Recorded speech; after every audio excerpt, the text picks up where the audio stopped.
inmunológica. ¿Cuáles son las características que ustedes creen importantes debemos activar para poder decir que yo tengo una buena vacuna?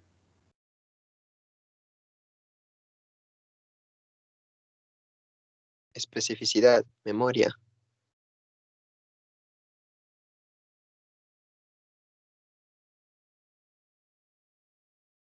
¿Qué más? Que provoque pocos problemas secundarios. Ok, pero ahorita, más que hablar de seguridad, lo que quiero es que identifiquemos la eficacia. Y si hablamos de eficacia, ¿cuáles son esas características?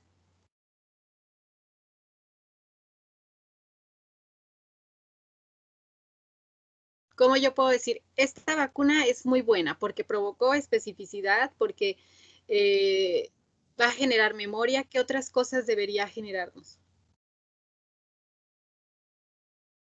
Bueno, no debería generar tolerancia, ¿no? Ok. ¿Se acuerdan de cuando hablábamos de activación de las células B en la fase secundaria o en la fase tardía, más que secundaria? ¿Qué era lo que se activaba?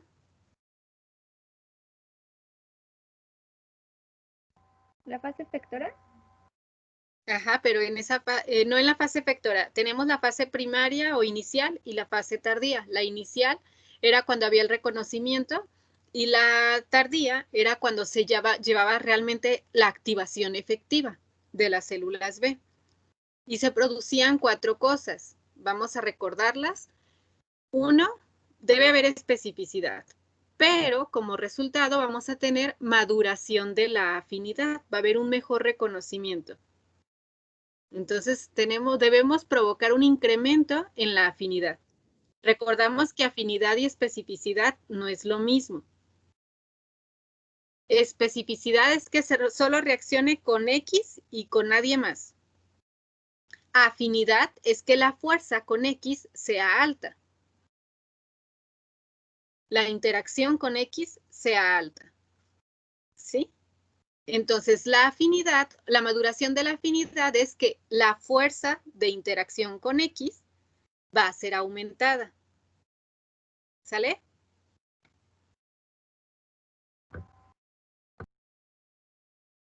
Después de maduración de la afinidad, debemos tener la capacidad de inducir cambio de isotipo, producir diferentes anticuerpos, los apropiados para el antígeno que se está reconociendo. Generación de células plasmáticas que van a producir anticuerpos, y estas células plasmáticas deben ser de vida larga. ¿Sí? Y por último, la memoria. ¿Nos queda claro, chicos? Si yo tengo estos 4 puntos, mi vacuna es buena. Ahora sí, como decía Jessica, ya no sé si les hace daño o no, pero yo tengo una vacuna buena. ¿Sale? Sí, maestro. Ahora, claro que debe ser segura. Y entonces tengo que empezar a mediar. ¿Por qué? Porque yo quiero estas 4 cosas, pero también tiene que ser segura. Y entonces nos damos cuenta que para que sea segura, tengo que reducir esto. Pero ¿cuánto lo vamos a sacrificar? ¿Sí? Mientras más segura la haga, mucho más, vamos a ir reduciendo algunas características de acá. Lo que tengo que buscar es no llegar hasta la eficacia 0. Por eso es que lo tenemos aquí así. Tenemos la seguridad por un lado y la eficacia por el otro lado. Vamos a ver que dentro de la eficacia, en la eficacia ya vimos las características con las que debo cumplir. Más bien, dentro de la seguridad, vamos a incluir que un patógeno, que primero, ¿contra qué producimos la vacuna? Contra patógenos altamente virulentos. Si yo tengo un patógeno que es altamente virulento, va a conservar todas sus características. ¿Se acuerdan cuáles eran las características del antígeno? Para seleccionarlo y decir, este es buen antígeno, un buen determinante contra el cual puedo producir una vacuna. Primero, que fuera un patógeno, que produjera una enfermedad en la mayoría de la población. Segundo, que fuera constitutivo. Y luego, que fuera un agente que fuera causante de virulencia. ¿Qué quiere decir? Que si yo cumplo con todas esas características, estaría en seguridad cero. ¿Por qué? Porque hablaría de un patógeno que es capaz de replicarse, que es capaz de generar enfermedad, que es capaz de hacer todo lo malo. Y eso me va a dar una muy buena eficacia. ¿Por qué? Porque va a activar adecuadamente a mi sistema inmune. Pero yo no puedo hacer eso. ¿Se acuerdan la primera regla de las vacunas? Vamos a generar protección, vamos a imitar a la respuesta inmune, pero nunca vamos a generar la enfermedad. Entonces, tache. Conforme vamos disminuyendo la patogenicidad de ese agente, vamos a encontrarnos que empezamos a disminuir la eficacia de la misma.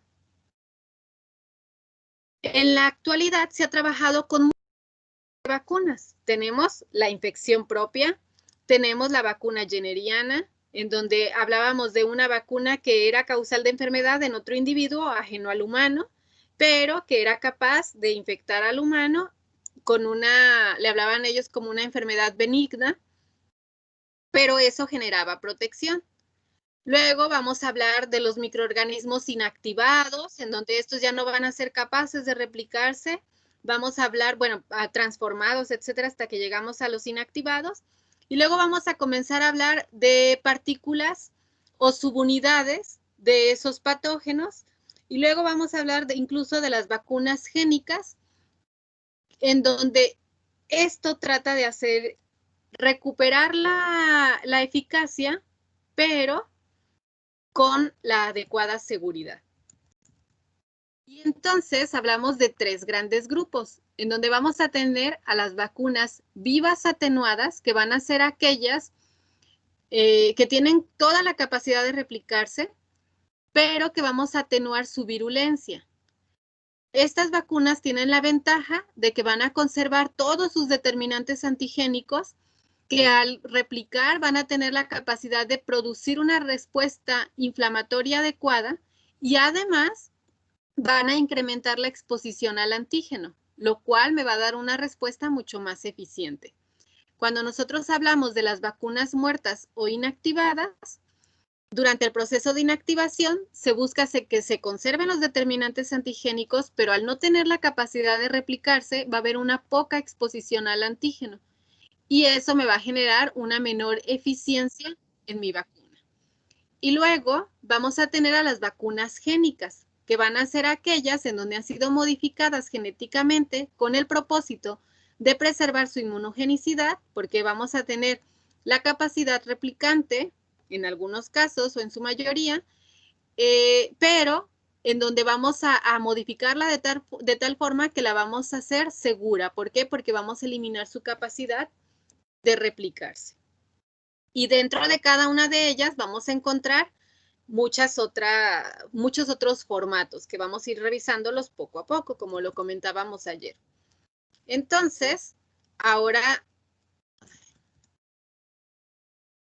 vamos a comenzar a hablar de las vacunas vivas atenuadas. Estas constan de microorganismos modificados que mimetizan el comportamiento natural del microorganismo original sin causar la enfermedad. Dentro de estas tenemos a las vacunas de inmunidad cruzada, que van a ser aquellas en donde las especies no patógenas para el hombre con inmunidad cruzada frente al agente causante de la enfermedad humana a prevenir. Entendemos que es inmunidad cruzada.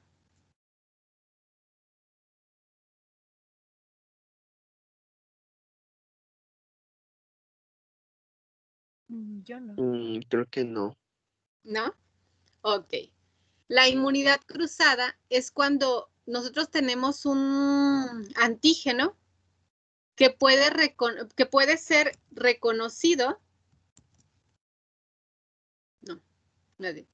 Tenemos antígenos que pueden ser compartidos con otros microorganismos o con otros agentes que son parecidos. ¿Se acuerdan cuando hablábamos, por ejemplo, en el caso del cerdo y el humano, que decíamos que la distancia filogenética no era muy grande? Y decíamos que la insulina del cerdo era muy parecida a la insulina del humano. La única diferencia se basa en 2 aminoácidos. ¿Son la misma? No. Una le pertenece al cerdo, otra le pertenece al humano. Son diferentes porque tienen 2 aminoácidos diferentes. Pero muchas veces para nuestros anticuerpos distinguir eso no es tan probable. Entonces se dice que puede haber inmunidad cruzada porque los anticuerpos se pueden confundir con la insulina del cerdo y la insulina del humano. ¿Sí me explico?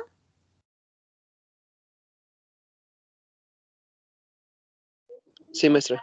Como algo que Ah, puede pasar desapercibido, maestra. Yo no entendí. No, al contrario, va a ser reconocido, Ay, no entiendo. ¿no? No. Ok, va de nuevo, pero ahora con otro ejemplo. Hay una bacteria que es la estreptococo, que produce streptolicina. Es una proteína, ¿sí? Cuando ese microorganismo, que es muy común en los niños, entra a nuestro cuerpo, va a producir a su streptolicina, que insisto es una proteína, que va a ser reconocida por nuestras células y va a generar células de memoria, va a producir anticuerpos en contra de esta proteína, ¿sí? Cuando los anticuerpos están circulando por nuestro cuerpo, pasan por el corazón y ahí se encuentran con una proteína que se llama cardiolipina. La cardiolipina, que nada tiene que ver con el estreptococo, la estreptolicina, acuérdense que la produjo el patógeno, la cardiolipina la producimos nosotros. ¿Sale? Entonces, los anticuerpos, cuando ven a la cardiolipina, resulta que es una estructura muy parecida a la cardiolipina. Los anticuerpos la ven y se confunden. Interactúan con la cardiolipina como si pensaran que fuera una estreptolicina. Y entonces empiezan a actuar, a tratarla de destruir y montan toda una respuesta en contra de una proteína propia, lo cual desencadena luego una fiebre reumática que si no se controla adecuadamente detona una enfermedad autoinmune. ¿Sí nos queda claro así? Ahora sí, gracias. Sí.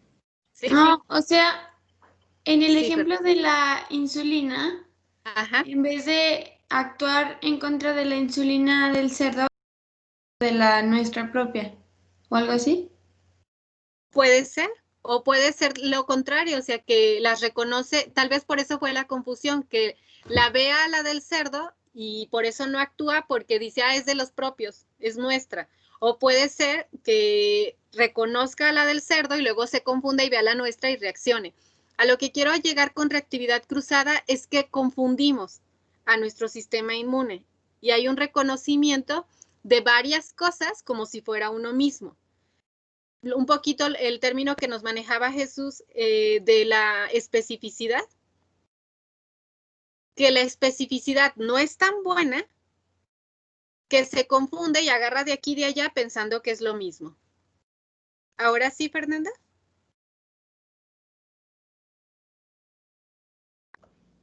Fui yo, pero sí, gracias. Ah, perdón. Maestra, Sí. ¿y qué es eso de la vacuna jenneriana o generiana? Ah, la vacuna de Jenner, la del smallpox, ¿se acuerdan? Sí, ya. Sí, es que dije, what? Gracias. No, sí es esa. Que el ejemplo, acuérdense, la vacuna se hizo con el virus del cowpox. Y como son tan parecidos este virus con el de humano, o con el que le genera enfermedad al humano, que nuestro sistema inmune lo engañamos y generamos protección contra la viruela humana, ¿sí? Ok, y bueno, ahí se han utilizado muchísimas estrategias. Poco a poquito vamos a ir revisando o van a ir surgiendo ejemplos. Otro tratamiento o otro tipo de vacuna atenuada es la que surge con el envejecimiento. Esto es que se hacen pases seriados en medios de cultivo, ya sea bacterias o cultivos celulares para la propagación de virus, y se dejan pasar y pasar y pasar tantas veces que llega el momento en el que el virus o la bacteria va perdiendo su virulencia. Un ejemplo muy común de esto es la vacuna BCG, la del Bacillus calmette-guerin. Este bacilo se aisló y se empezó a crecer en medios de cultivo que tenían altas concentraciones de bilis, pero exageradas. Entonces, lógico, el virus no podía con esto y empezó a disminuir su población. Y se hicieron pases seriados con este tipo de medio de cultivo, pero uno tras otro, durante 13 años. O sea que imagínense cuánto envejecimiento tuvo ese virus. El virus se tuvo que ir adaptando, el virus, bacilo, bacteria, perdón chicos. La bacteria se tuvo que ir adaptando de tal forma que fue perdiendo todos sus rasgos de patogenicidad. En la actualidad, ahora se aplican derivados de esa cepa que se aisló, resultado de la atenuación por el envejecimiento de los medios de cultivo. ¿Quién se acuerda de otro ejemplo que hemos mencionado?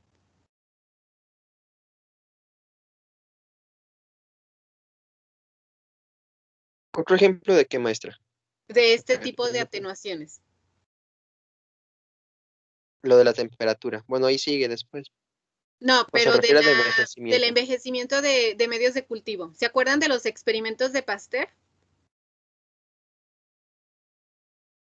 En donde la primera vacuna que logró atenuar fue precisamente por el envejecimiento de las bacterias, la vacuna que hizo para las aves, en donde se les olvidó, lo dejaron ahí, se envejeció el cultivo y de esta manera descubrieron que había sido atenuada su patogenicidad.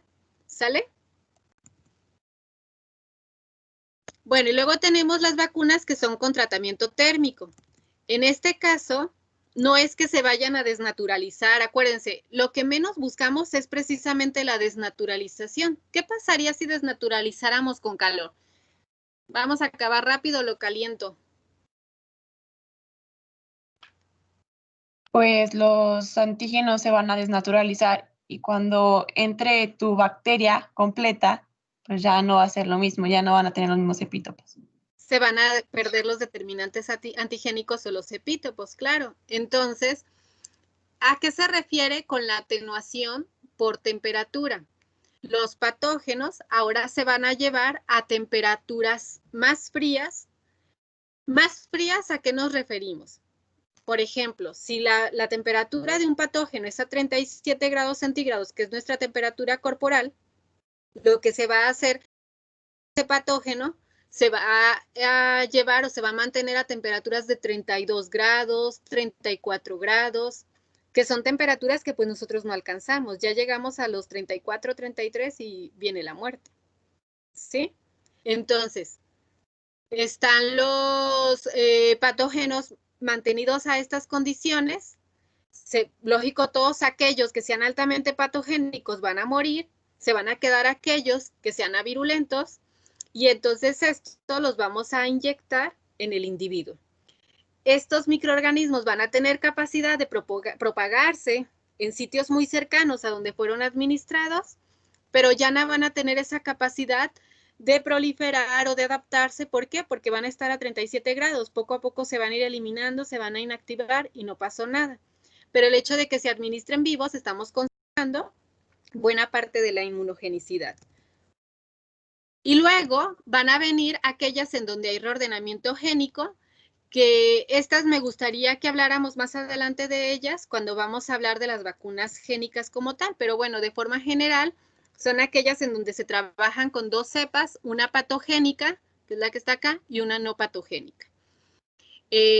Al hacer cocultivos o coinfecciones con ellas, va a haber transferencia génica y entonces vamos a tener pues un montón de cepas, aquellas que tienen menos de ambos determinantes antigénicos, aquellas que van a conservar solamente estos determinantes del microorganismo no patogénico, las que van a conservar los determinantes del microorganismo patogénico, etc., etc. Después, por pruebas serológicas o por determinaciones con anticuerpos, vamos a ubicar aquellas que hayan conservado los determinantes antigénicos de las vacunas patogénicas o del microorganismo patógeno, pero que fue transformado genéticamente como el virus no patógeno. Y finalmente, esta puede ser inactivada o puede ser atenuada y ese va a ser nuestra nueva vacuna.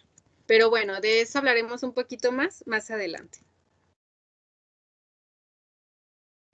¿Cuáles son las características de la vacuna viva atenuada? Yo en la presentación que les había pasado a ustedes, les puse una diapositiva antes de estas dos que hablaba de ventajas y desventajas. Es esta misma diapositiva, solamente organicé la información diferente y se me olvidó eliminar la anterior, ¿sí? Entonces, para que sepan que le pueden poner una tacha a esa, o de todos modos les voy a subir con las últimas modificaciones esta, y van a tener el nuevo material. Ok. ¿Cuáles son las características de las vacunas vivas atenuadas? Vamos a ver que estas son altamente inmunogénicas, insisto, por esa capacidad que tienen de replicarse. Cuando una vacuna se está replicando y puede infectar a pocas más células, vamos a incrementar el número de antígenos en nuestro organismo y eso va a provocar que haya una mayor activación de células dendríticas. Por lo tanto, va a haber una mayor activación de linfocitos T. A eso se le conoce como multiplicidad del antígeno. En el caso de los virus, se pueden internar en las células huésped, lo que inmediatamente me va a dar activación de la respuesta celular, de perfiles TH1, activación de linfocitos T citotóxicos, y eso va a ser mucho más efectiva a mi vacuna. Vamos a ver que la respuesta de microorganismos vivos se lleva principalmente en el sitio de infección natural. Una vez que se han introducido estos microorganismos, van a ir al sitio donde normalmente llevan a cabo su infección. Y es por eso que ahí es bien importante también considerar la dosis. Por ejemplo, muchas de la vacuna de la influenza, que esa se aplica a nivel nasal, son con, creo que es la de la gripe, no la de la influenza, son con virus atenuados y estos virus pueden infectar las vías superiores respiratorias y esto va a ocasionar que haya una activación apropiada para ese antígeno. Al estar vivos, vamos a tener, bueno, es un virus, aclarando lo de vivos, vamos a tener cierta replicación, va a haber una inserción del patógeno en nuestras células, lo cual va a generar activación de la respuesta celular, entre otras cosas. Posee un extenso repertorio de epítopos que funcionan como inmunoestimulantes, porque aparte, como estamos conservando todo el material o el patógeno prácticamente en su estado natural, pues va a haber una gran variedad de determinantes antigénicos, lo cual también va a incrementar una gran variedad o diversidad de linfocitos tanto T como B. Va a haber una buena producción de anticuerpos, va a haber un cambio de isotipo, el adecuado para el agente contra el cual estamos produciendo nuestra vacuna. Se va a inducir, la memoria de larga duración y sus grandes desventajas es que puede revertir su patogenicidad y son vacunas altamente inestables. Es bien importante todo su proceso de conservación. ¿Cuáles son los riesgos de un proceso de conservación inadecuado? Una, la contaminación, que se podría hacer prácticamente para todas nuestras vacunas, no nada más para pero la otra es que al haber cambios de temperatura puede incrementar la posibilidad de que haya cambios de isotipos o simplemente favorecer este proceso de la inversión de la patogenicidad o reversión de la patogenicidad. En este esquema tratan de explicarnos eso. Cuando llega un agente patógeno, al conservar su capacidad de proliferación, va a ser reconocido por las diferentes células de la respuesta inmune, por las células blanco, que en este caso, por ejemplo, pueden ser las células epiteliales, va a haber una adecuada activación del complemento y eso va a producir todos los mediadores necesarios para la atracción de las células dendríticas. células dendríticas van a ser activadas adecuadamente, lo van a reconocer, lo van a adquirir, procesar, van a presentarlo a través de su tanto MHC de clase 2 como MHC de clase 1 y van a activar a los linfocitos TCD4 y a los linfocitos TCD8. Con la activación de los linfocitos TCD8 vamos a poder montar una adecuada respuesta inmune celular.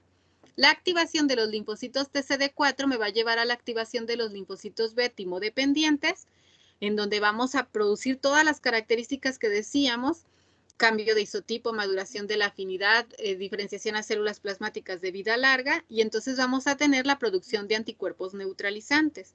Estos anticuerpos neutralizantes lo que van a hacer es, cuando se encuentren con el virus, aislarlo para evitar que éste llegue a su célula blanco. Pero en caso de que tengamos una célula que se logre infectar, acuérdense que cuando hablamos de virus, el intercambio del material genético hace que estas células de pronto comiencen a expresar algunos de los determinantes antigénicos virales. Los anticuerpos podrán inactivar a esta célula o rodearla, y eso va a generar la activación de cualquiera de estas células para su eliminación, pero también los linfocitos van a poder reconocer, acuérdense, activación de los interferones, etcétera, y al final, eliminación. Pero todo esto me va a llevar también al incremento de la memoria para estar preparados en un futuro para nuevos contactos. ¿Nos queda claro, chicos? Sí, maestra. Ok, gracias.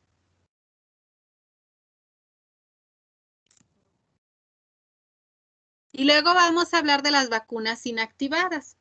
Esta involucra microorganismos muertos en donde se conserva su capacidad inmunogénica.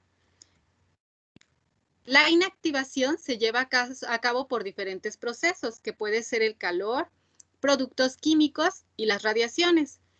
En los productos químicos podemos trabajar con formaldehído, beta-propiolactona o timerosal.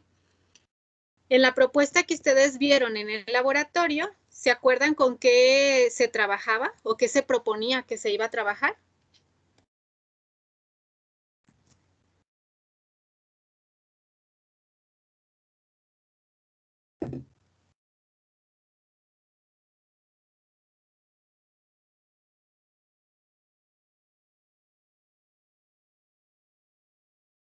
Creo que no. ¿No? Bueno, les proponían que iban a trabajar con una bacteria de salmonela. Y luego les decían que esa bacteria se iba a procesar por dos técnicas diferentes. Una era por calor y otra era con formalina neutra. La formalina neutra la iban a utilizar a diferentes concentraciones. ¿Con qué finalidad se hacía eso? Para conservar diferentes determinantes antigénicos, antígenos somáticos y antígenos flagelares. En el calor se utilizan temperaturas de 100 grados centígrados y luego estas bacterias se van a mantener ahí durante 2 horas. ¿Y luego qué pasó? Si yo trabajo con esas temperaturas, ¿qué nos va a pasar? ¿No se desnaturalizan? Lo lógico sería la desnaturalización, pero este calentamiento es en baño María. Y eso, de alguna manera, protege al patógeno. Protege al patógeno, bueno, no al patógeno, a los determinantes antigénicos, ¿sí? Y además, los determinantes que se conservan con esta condición solamente son, si mal no recuerdo, los flagelares. Entonces, conservo algunos determinantes con todo este tipo de tratamientos, que es a lo que quería llegar, pero no voy a conservar todos. Y eso va a disminuir la diversidad de epítopos contra los cuales vamos a producir a nuestra vacuna o contra lo cual se va a activar la respuesta. En cuanto a los productos químicos, el más utilizado suele ser el formaldehído. El timerosal es muy efectivo en el procesamiento que se le da a los patógenos y conserva una buena, pues conserva adecuadamente los determinantes antigénicos. Sin embargo, está muy restringido su uso por la toxicidad del mismo. Y más que por la toxicidad, acuérdense, bueno, porque me refiero a toxicidad porque los 3 que les estoy mencionando son tóxicos, sino por luego el procesamiento que se hace para eliminarlos, es más complicado eliminar los restos de timerosal. Y por último, pues está el caso de las radiaciones. En las radiaciones se suelen utilizar con una carga energética baja, en donde eso va a provocar una destrucción del material genético, pero va a mantener intactos a todos los determinantes antigénicos. Ahora, ¿por qué si sigo conservando todos los determinantes antigénicos, solo algunos, como el ejemplo que les comentaba ahorita, hablo de una pérdida de la inmunogenicidad? ¿Va relacionado con los genes de virulencia? ¿Cómo los inactiva? Ok, aquí ya no va a haber genes de virulencia. Tiene que ver. Pero ¿qué más estamos perdiendo? Ya conservé determinantes antigénicos, pero ¿qué perdí aquí? ¿La capacidad de qué? Bueno, por ejemplo, tal vez en los virus de infectar células. La capacidad de infectar, ok, ya vimos virulencia, ya vimos capacidad de infectar. ¿Qué otra cosa perdimos? Tal vez la capacidad de replicarse. La de replicarse, la de proliferación, se perdió por completo, ¿sí? Entonces ¿eso a qué me va a llevar? Que no haya un incremento en el número de antígenos. Ya vimos que disminuimos la cantidad de determinantes antigénicos, dependiendo del proceso que realicemos. Ya vimos que perdimos su virulencia, perdimos la capacidad de infectar, de introducirse a las células, perdimos la capacidad de replicarse. Entonces, todo eso nos va a llevar a la pérdida de la inmunodominancia, ¿sí? O de la inmunogenicidad. Las vacunas inactivadas son incapaces de replicar en el hospedero, no pueden revertir la patogenicidad, que esta es una gran ventaja. Si hablamos de vacunas seguras, estas serían las más seguras. Es más factible su fabricación y requiere de adyuvantes de adyuvantes y grandes cantidades y múltiples dosis. Grandes cantidades de antígeno y múltiples dosis, que esa es una gran ventaja de las vacunas vivas atenuadas. Las vacunas vivas atenuadas suelen utilizar una sola dosis, porque su capacidad de replicarse es lo que me va a dar ese incremento en la respuesta. En este caso tenemos que utilizar varias dosis. Y bueno, primero les explico la imagen y ahorita tomo el ejemplo que les iba a platicar. Entonces, en este sentido, ¿qué es lo que va a pasar? Vamos a tener al antígeno, déjenme ubico donde comenzamos. Aquí. Tenemos a nuestro antígeno, el cual está inactivado, si se fijan, nos lo están representando como que si nada más hay el cascarón. Va a ser reconocido por las células presentadoras. Aquí nos están poniendo el ejemplo de los monocitos, pero recordemos que en un principio siempre deberían ser las células dendríticas. ¿Por qué si justifico que esté aquí el monocito? Acá nos están poniendo que son células dendríticas derivadas de monocitos. Porque al no tener esa capacidad replicante, la presentación de antígeno puede ser como igual de atractivo para un monocito, para una dendrítica, que para un macrófago. Y en las otras respuestas, cuando tienes todas esas capacidades inmunogénicas, la primera que se atrapa es la dendrítica, que se engancha a esa situación, ¿sí? Entonces, va a ser reconocido por nuestra célula presentadora. Este va a ser luego presentado a los linfocitos T, en donde ya vamos a empezar a tener carencias en el tipo de respuesta, en la activación del linfocito T, pero aún así pretendemos que este linfocito T active a nuestra célula B, haya producción de anticuerpos y tengamos respuesta en contra de estos agentes. Así por sí solos, pues toda la respuesta va a ser ineficiente. Por eso es bien importante el empleo de los adyuvantes, porque los adyuvantes, ¿a qué me van a ayudar? Ok, esta es una vacuna inactivada, pero ¿qué es? ¿Es un virus o es una bacteria? ¿Es un virus como el virus del VIH o es una bacteria como la salmonela? ¿Cuál es la respuesta adecuada, por ejemplo, para el virus del VIH?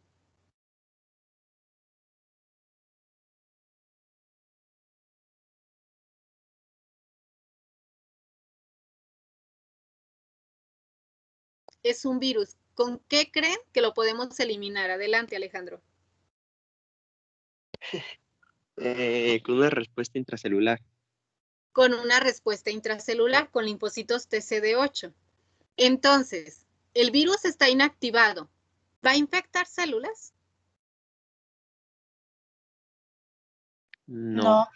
No va a poder infectar células, por lo tanto no va a haber activación de interferones, por lo tanto no va a haber atracción de células NK, por lo tanto no vamos a tener un direccionamiento de nuestros linfocitos TCD8.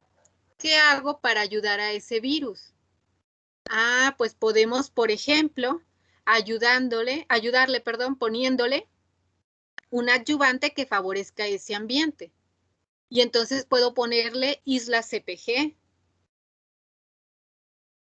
O puedo ponerle, no sé, péptidos que activen una respuesta celular, que activen a los TLRs intracelulares. ¿Sí?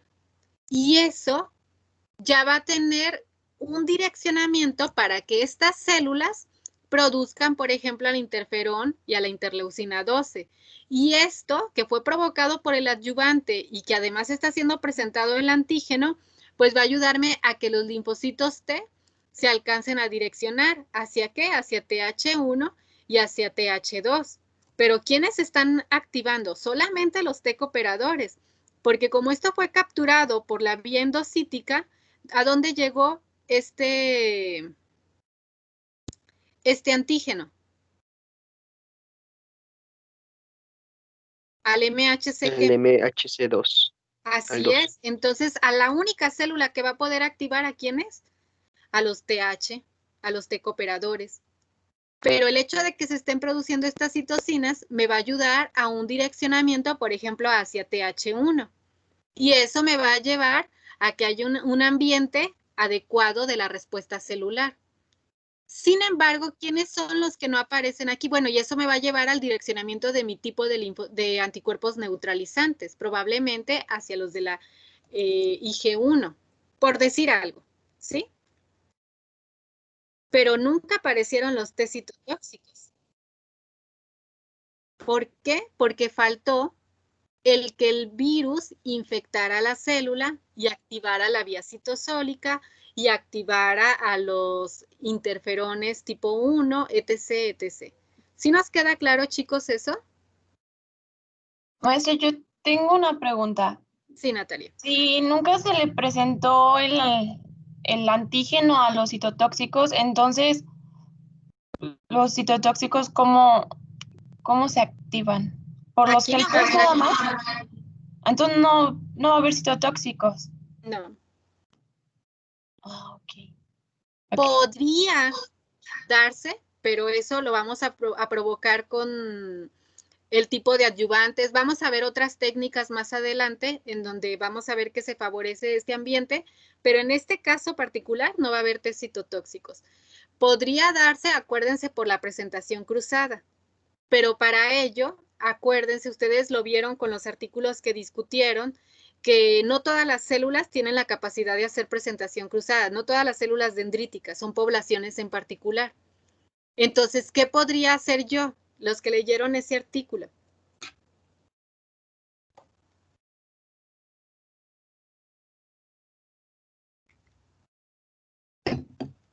Administrar adyuvantes que precisamente activen a esa población de células dendríticas que tienen capacidad de presentación cruzada y de esa manera tratar de que haya una ligera activación de T citotóxicos.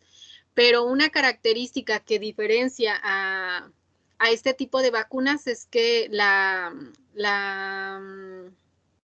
respuesta celular aquí prácticamente es nula. Nos valemos de la activación TH1. ¿Sí? Sí, gracias. No, de nada. ¿Nos quedó clara a todos esta parte, chicos?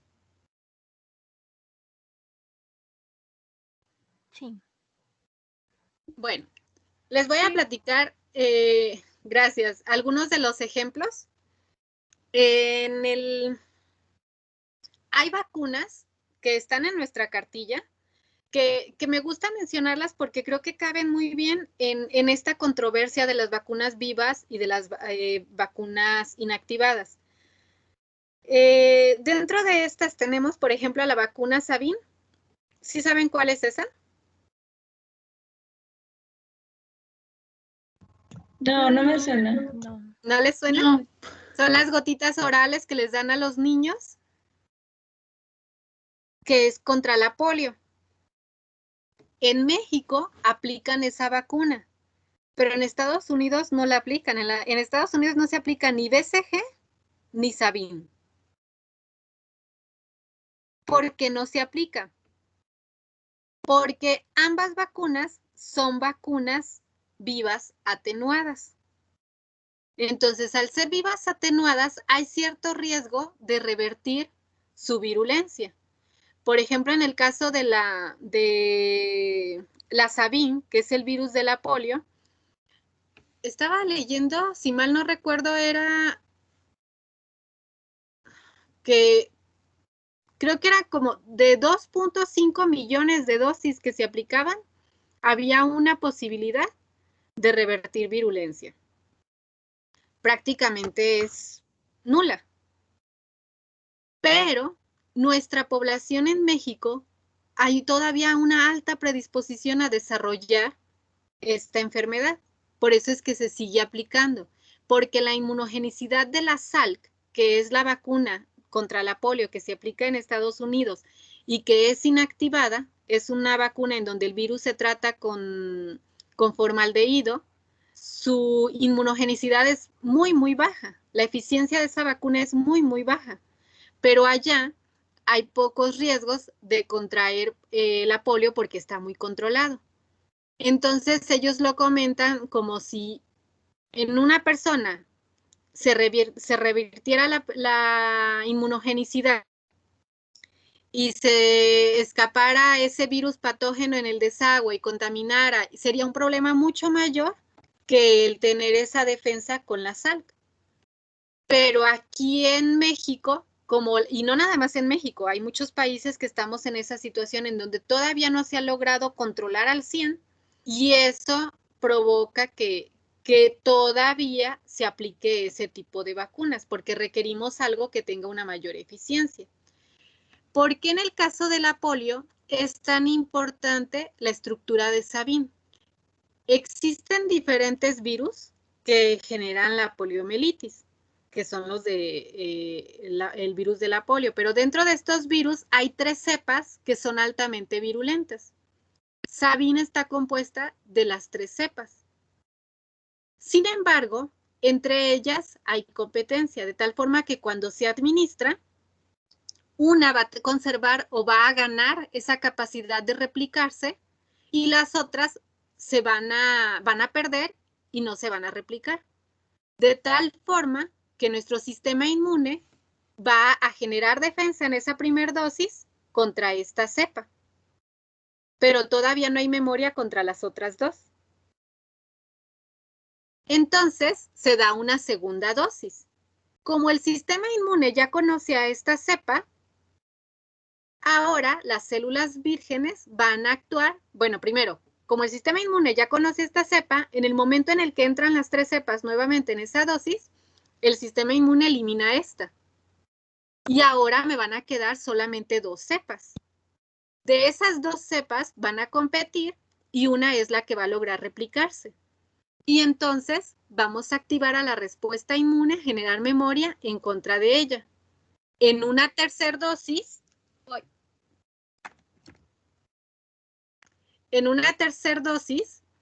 nuestro sistema inmune ya tiene memoria en contra de 2 cepas.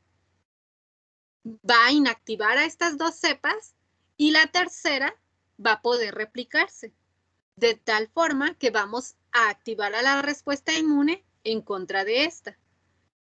¿Podríamos llamar a eso refuerzo, muchachos?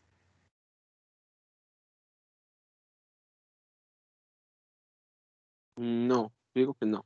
No. ¿Por qué, Alejandro?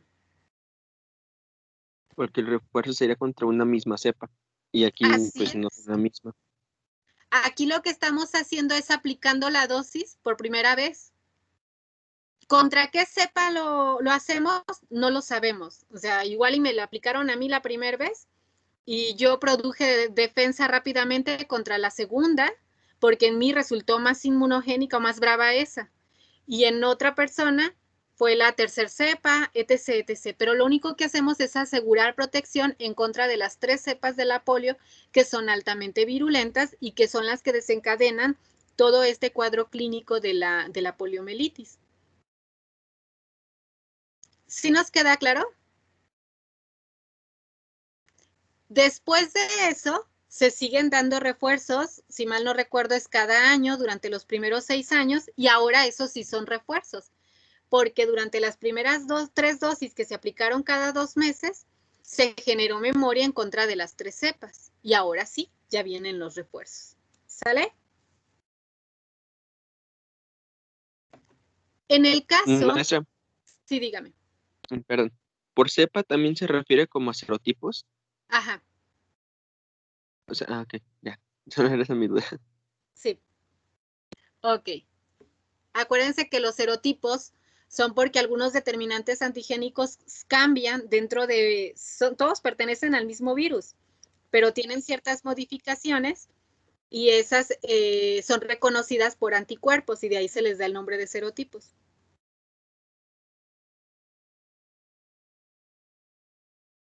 Ok. En el caso de la de BCG, nada más era que debido a que en Estados Unidos, la verdad yo siempre he tenido dudas ahí, pero bueno, que ahí dicen que no hay tanto problema con la tuberculosis, pues prefieren no aplicar la tuberculosis. Y en la tuberculosis ya hemos visto otras desventajas que tenemos, como el que cuando se aplica tan temprano, se ha reconocido por los anticuerpos maternos y eso genera su neutralización. En Cuba, por ejemplo, esa vacuna se aplica, les decía, creo que a los 12 años, que es donde hay una mayor posibilidad de contagio y generan una adecuada protección porque ya no están participando los anticuerpos maternos.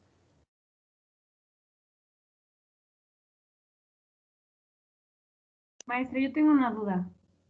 Sí, dígame, Fernanda. No recuerdo a qué edad te aplican son 3 vacunas, vacuna triple le dicen. Es la triple viral, ¿no? Ajá, creo que sí.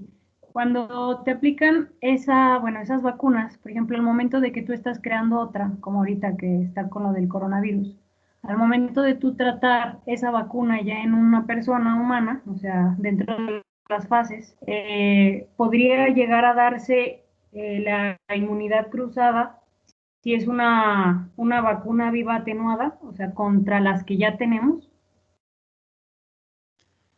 La verdad no recuerdo contra qué patógenos es esa vacuna, necesito checarlo, pero por ejemplo, le voy a poner el ejemplo con lo que está pasando ahorita. Ya ve que están solicitando personas que vayan para lo de la vacuna, para probar la vacuna de CanSino, creo que es. Pero dentro de los requisitos te están diciendo que primero no tengas el virus o que no te hayas infectado. Y segunda, que en un mes no te hayas puesto vacunas. ¿Por qué? Por el tipo de virus con el que está hecha esa vacuna, que es un adenovirus.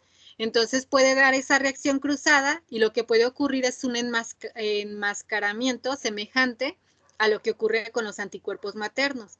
Que como nosotros nos han aplicado recientemente la vacuna, tenemos alto número de anticuerpos, esos anticuerpos van a rodear a la vacuna, a la vacuna nueva o la que se está probando y va a ser inefectiva.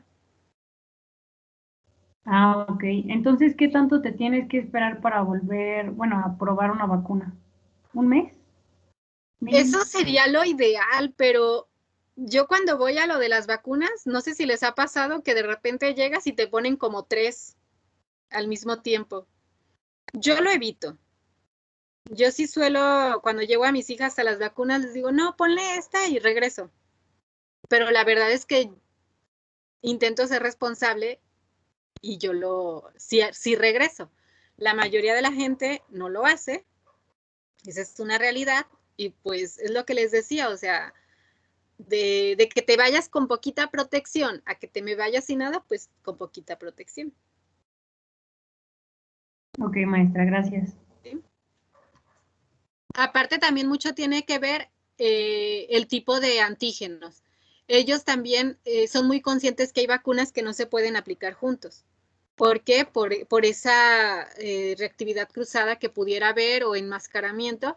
Y normalmente lo hacen cuando son vacunas, por ejemplo, la del tétanos, la suelen dar combinada con muchas otras porque la respuesta es completamente diferente. ¿Sale? O es Sí, muy muchas poco gracias. probable que se compartan determinantes antigénicos, las toxinas del tétano con las de un virus, con las proteínas de un virus, por ejemplo. Maestra, yo tengo una duda. Sí. Esa que comentó de sal o esa la de el polio, ¿es Ajá. la única que se pone como ¿cómo decirlo? Como líquida, o sea, como oral? La que se pone aquí es la que se aplica oral. Ajá, es que yo me acuerdo que de chiquita, súper random, estábamos en el parque y llegó una señora que dijo que era como del seguro y nos dijo que si queríamos las vacunas y mi papá fue como de, sí, póngasela. Y entonces ya nos dieron un como liquidito y me acuerdo que después de eso me dio herpes en la cara así horrible y aparte estaba bien chiquita y pues todos me hacían bullying, ¿verdad? Pero entonces dicen que fue por la vacuna que pues quién sabe en qué estado estaría, porque aparte pues en el parque la señora yo creo que traía una hielerita, yo no sé.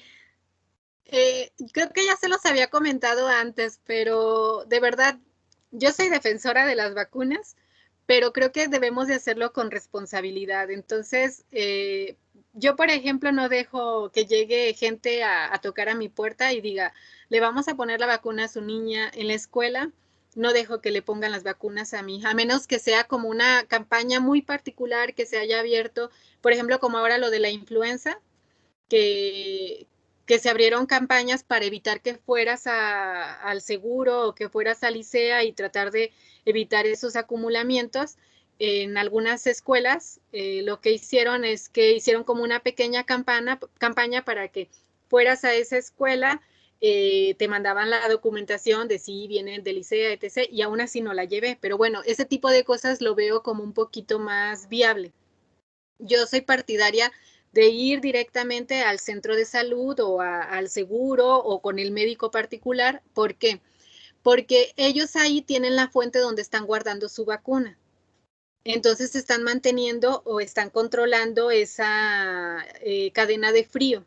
Y cuando tú la sacas de ahí, la transportas en la hielerita, imagínate cuando hace mucho calor, los refrigerantes no aguantan, la temperatura baja. Nosotros para un modelo que utilizamos una vacuna en donde todas las indicaciones, si nos ha pasado que si la aplicamos no funciona y nuestro modelo no responde, es desde que cuando tú conservas esa vacuna debe estar entre 4 y 8 grados centígrados, no debe estar en contacto directo con hielo, debe estar protegido de la luz. Entonces nuestros viales los protegemos como de plástico, de esos de burbujas o bolsa, lo metemos a las hieleritas, pero nunca está en contacto directo con los refrigerantes. Y todo eso digo, y si no lo hacen, mejor directamente en la clínica. El otro riesgo, que eso pues pudo haber sido una mala práctica, si dices que fue un herpes facial, recuerda que ellas llegan, aplican la vacuna y muchas veces tocan la cara del niño. Si no es que la mayoría de las veces. Sí, sí, pues sí, porque era un vasito, creo. Entonces hacen eso. Y luego, por ejemplo, si no tienen cuidado y tocan las mucosas o algo así, o sea, hay muchos factores que honestamente yo prefiero ir lugares donde yo sé que tienen ciertos controles, pero vamos a lo mismo que ya hemos comentado antes. Eso lo hacemos ahora porque recibimos toda esa información. Al igual que tú, yo recuerdo que mi mamá iba al mandado y estaba una señora ahí poniendo vacunas y nos decía, a ver, pónganse. porque las cosas eran diferentes y cada día hay más información y las cosas van cambiando. Pero esa no es una reacción por la vacuna, que ahí es donde confundimos. Esas son reacciones que son secundarias a la vacuna, que las vamos a revisar al final de la unidad. Hay 4 tipos de reacciones. ¿Sale? Maestra, es que está bien buena la plática, pero tenemos examen en 2 minutos. Adiós, perdón, no, gracias, y qué bueno que me recuerdan. Gracias, éxito en su examen. Gracias, maestra. Natalia, entonces, en su caso. Pues estaba después de mi clase, no sé si pueda, a la 1. ¿A la 1? Ok, Sí, ¿me ya, mandas eso un salgo. mensajito? Sí. Gracias, adiós. Gracias, Que maestra. tenga bonito Hasta luego. día. Sí. Hasta luego, Bye. maestra. Hasta luego.